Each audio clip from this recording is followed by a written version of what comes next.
คนวันนี้พวกเรา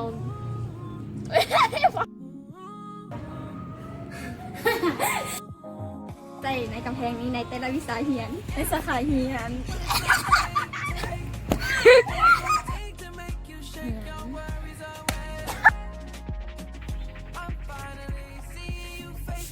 โอเคสบายดีและอันนี้เนาะ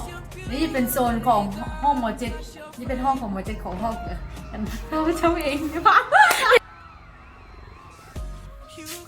ร้านนี้ก็คือห้องมาเจ็ดเนาะร้านนี้ก็คือโซนที่แบบเอ็นกิจกรรมกับนักเรียนคุณครูอาจารย์มีหลายร้าน กูเจ้าคือกู เซ็กแค่แอล กระทืบเลย หนึ่งสองสามเริ่มเลย สวัสดีสถานที่นี้เป็นสถานที่ดินกีฬาพวกเรา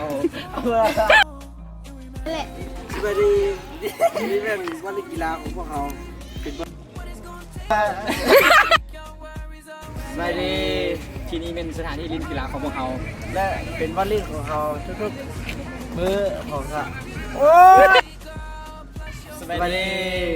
สถานที่นี้เป็นบอลเล่นกีฬาของพวกเราและเป็นวันเล่นของทุกๆมื้อในเวลา30 นาที Teeny, teeny, cause you love the sun, babe.